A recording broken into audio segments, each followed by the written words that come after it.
Hi ಸ್ನೇಹಿತರೆ, ನಮಸ್ತೆ. Welcome back to my YouTube channel. ಇವತ್ತಿನ ದಿನ ನಾನು ಮೈಸೂರು ಪಾಕು ಯಾವ ರೀತಿ ಮಾಡೋದು ತೋರಿಸ್ಕೊಡ್ತಾ ಇದ್ದೀನಿ. ಕೇವಲ 3 ಸಾಮಗ್ರಿಗಳನ್ನು ಉಪಯೋಗಿಸಿಕೊಂಡು ಮನೆಯಲ್ಲೇ ತುಂಬಾ ಸರಳವಾಗಿ ಮಾಡುವಂತಹ, ಬಾಯಲ್ಲಿ ಕರಗುವಂತಹ ಸಾಫ್ಟ್ ಮೈಸೂರು ಪಾಕು ಮಾಡ್ತಾ ಇದ್ದೀನಿ. ಬನ್ನಿ ಯಾವ ರೀತಿ ಅಂತ ನೋಡೋಣ. ನೋಡ್ರಿ, ಮೊದಲಿಗೆ ನಾನು ಅರ್ಧ ಕಪ್ಪಿನಷ್ಟು ಕಡಲೆ ಹಿಟ್ಟು ತಗೊಂಡಿದ್ದೀನಿ. ಇದನ್ನ ಆಲ್ರೆಡಿ ನಾನು ಸಾಣಿಸ್ಕೊಂಡಿದ್ದೀನಿ ಕಣ್ರಿ. ಸಾಣಿಸ್ಕೊಂಡು ತಗೋಬೇಕಾಗುತ್ತೆ ಚೆನ್ನಾಗಿ. ಸಾಣಿಸಿದ್ರೆ ಒಂದು ಗಂಟು ಕೂಡ ಇರೋದಿಲ್ಲ. ನೆಕ್ಸ್ಟ್ ನಾನು ಕಡಲೆ ಹಿಟ್ಟು ತಗೊಂಡಿದ್ನಲ್ಲ, ಅದೇ ಕಪ್ಪಿನಲ್ಲಿ 1 ಲೋಟಷ್ಟು ನಾನು ಎಣ್ಣೆ ತಗೊಂಡಿದ್ದೀನಿ, ಸನ್ಫ್ಲವರ್ ಆಯಿಲ್. ನೆಕ್ಸ್ಟ್ ಮತ್ತೆ ಅದೇ ಲೋಟದಲ್ಲಿ ನಾನು 1 ಲೋಟ ಸಕ್ಕರೆ ತಗೊಂಡಿದ್ದೀನಿ. ಆ ಸಕ್ಕರೆಗೆ ನಾವು ಅರ್ಧ ಲೋಟ ನೀರ್ ಹಾಕ್ಬಿಟ್ಟು ನೋಡ್ರಿ ಒಂದೆಳೆ ಪಾನ್ಕನ ಮಾಡ್ಕೋಬೇಕು. ನೋಡಿ, ಸಕ್ಕರೆಗೆ ನಾನು ಅರ್ಧ ಲೋಟ ನೀರ್ ಹಾಕೊಳ್ತಾ ಇದ್ದೀನಿ. ನೋಡಿ, ಸಕ್ಕರೆ ಚೆನ್ನಾಗಿ ಕರಗ್ಬೇಕು, ಚೆನ್ನಾಗಿ ಕುದಿಸ್ತಾ ಇರ್ಬೇಕು. ನೋಡ್ರಿ, ಅದಕ್ಕೆ ಸ್ವಲ್ಪ ಫ್ಲೇವರಿಗೋಸ್ಕರ ನಾನು ಯಾಲಕ್ಕಿ ಪುಡಿನ ಹಾಕೊಳ್ತಾ ಇದ್ದೀನಿ. ನೋಡ್ರಿ, ಸಕ್ಕರೆ ಕರಗ್ತಾ ಬಂದಿದೆ. ಸ್ನೇಹಿತರೆ, ಮೈಸೂರು ಪಾಕ್ನ ನಾನ್ ಮಾಡುವ ವಿಧಾನದಲ್ಲಿ ನೀವು ಮಾಡಿದ್ರೆ ಹೊರಗಡೆಯಿಂದ ಮೈಸೂರು ಪಾಕು ತರದೆ ಮರಿತೀರಾ. ಅಷ್ಟು ಚೆನ್ನಾಗಿರುತ್ತೆ ಇದು ಮೈಸೂರು ಪಾಕು. ಹಾಗೆ ಹೊಸಬ್ರು ಯಾರೆಲ್ಲ ನನ್ನ ಯೂಟ್ಯೂಬ್ ಚಾನಲ್ ನೋಡ್ತಾ ಇದ್ದೀರೋ ಪ್ಲೀಸ್ ಸಬ್ಸ್ಕ್ರೈಬ್ ಆಗಿ. ಹಾಗೆ ನನ್ನ ರೆಸಿಪಿ ಇಷ್ಟ ಆದ್ರೆ ಒಂದು ಲೈಕ್ ಕೊಡಿ, ಕಮೆಂಟ್ ಮಾಡಿ, ಶೇರ್ ಮಾಡಿ. ನೋಡ್ರಿ, ಚೆನ್ನಾಗಿ ಕುದೀತಾ ಇದೆ ಸಕ್ಕರೆ ಪಾನಕ. ನೋಡ್ರಿ, ಇದು ಒಂದೆಳೆ ಬರೋ ತನಕನೂ ನಾವು ಕುದಿಸ್ಕೋಬೇಕು. ನೋಡಿ ಒಂದೆಳೆ ಪಾನಕ ಬಂದಿದೆ, ನೋಡ್ತಾ ಇರ್ಬೋದು ನೀವು, ಕಾಣಿಸ್ತಾ ಇದೆ ನೋಡ್ರಿ. ನೆಕ್ಸ್ಟ್ ನಾವು ಕಡ್ಲೆ ಹಿಟ್ಟು ಸಾಣಿಸ್ಕೊಂಡಿದ್ವಿ ಅಲ್ವಾ, ಅರ್ಧ ಲೋಟ ಕಡ್ಲೆ ಹಿಟ್ಟನ್ನ ನಾವು ಇದ್ರಲ್ಲಿ ಹಾಕ್ಬಿಟ್ಟು ನೋಡ್ರಿ ಸ್ವಲ್ಪನೂ ಗಂಟಿಲ್ದಂಗೆ ನಾವು ಮಿಕ್ಸ್ ಮಾಡ್ಕೊಳ್ಳೋಣ. ಚೆನ್ನಾಗಿ ಮಿಕ್ಸ್ ಮಾಡ್ಕೋಬೇಕಾಗುತ್ತೆ. ನೋಡ್ರಿ, ಕೈ ಬಿಡದಂಗೆ ಮಿಕ್ಸ್ ಮಾಡ್ಕೊಳ್ಳೋಣ್ರಿ ಚೆನ್ನಾಗಿ. ಮಿಕ್ಸ್ಕರ್ ನಲ್ಲೇ ನಾವು ಮಿಕ್ಸ್ ಮಾಡ್ಕೊಂಡ್ರೆ ಚೆನ್ನಾಗಿರುತ್ತೆ ಕಣ್ರಿ. ಸ್ಪೂನ್ ಅಲ್ಲಾದ್ರೆ ಗಂಟು ಬಿಡೋದಿಲ್ಲ. ಹಾಗಾಗಿ ನಾವು ಮಿಕ್ಸ್ಕರ್ ನಲ್ಲೇ ನಾವು ಚೆನ್ನಾಗಿ ಕಡ್ಲೆ ಹಿಟ್ಟು ಗಂಟಿಲ್ದಂಗೆ ನಾವು ಮಿಕ್ಸ್ ಮಾಡ್ಕೊಳ್ಳೋಣ. ನಾವು ಮೊದಲಿಗೆ ಮಿಕ್ಸ್ಕರ್ ನಲ್ಲೇ ಕಲಿಸಿ ಚೆನ್ನಾಗಿ ಮಿಕ್ಸ್ ಮಾಡ್ಕೊಳ್ಬೇಕು. ನಂತರ ಆಮೇಲೆ ನಾವು ಒಂದು ಚೌಟಲ್ಲಿ ನಾವು ಮಿಕ್ಸ್ ಮಾಡ್ಕೋಬಹುದು. ನಾವು ಮೊದಲಿಗೆ ನಾವು ಮಿಕ್ಸ್ಕರ್ ನಲ್ಲಿ ನಾವು ಗಂಟಿಲ್ದಂಗೆ ನೀಟಾಗಿ ಮಿಕ್ಸ್ ಮಾಡ್ಕೋಬೇಕಾಗುತ್ತೆ ಚೆನ್ನಾಗಿ.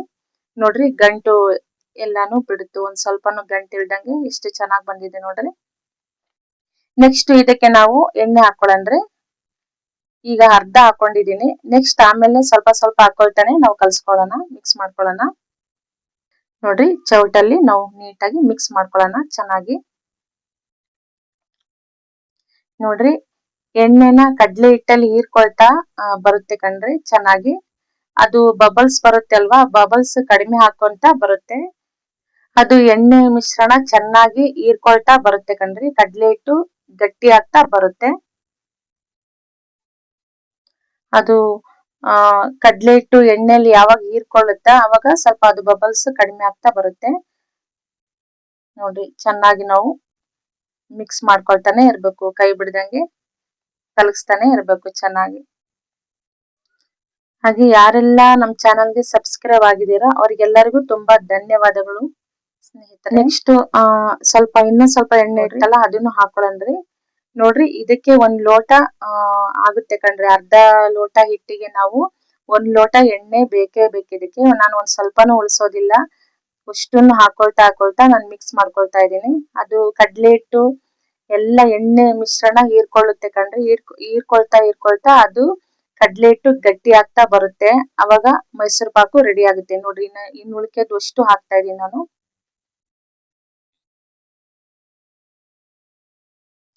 ನೋಡ್ರಿ, ಈ ಮೈಸೂರು ಪಾಕು ಬಾಯಲ್ಲಿಟ್ರೆ ಕರಗ್ತೆ ಕಣ್ರಿ. ಅಷ್ಟು ಚೆನ್ನಾಗಿರುತ್ತೆ ಇದು ಮೈಸೂರು ಪಾಕು.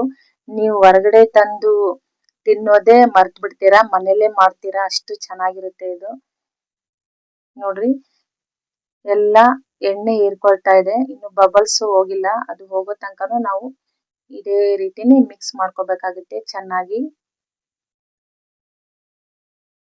ನೋಡ್ರಿ, ಗಟ್ಟಿ ಆಗ್ತಾ ಬಂತು ನೋಡ್ರಿ, ಗಟ್ಟಿ ಆಗ್ತಾ ಇದೆ ಚೆನ್ನಾಗಿ.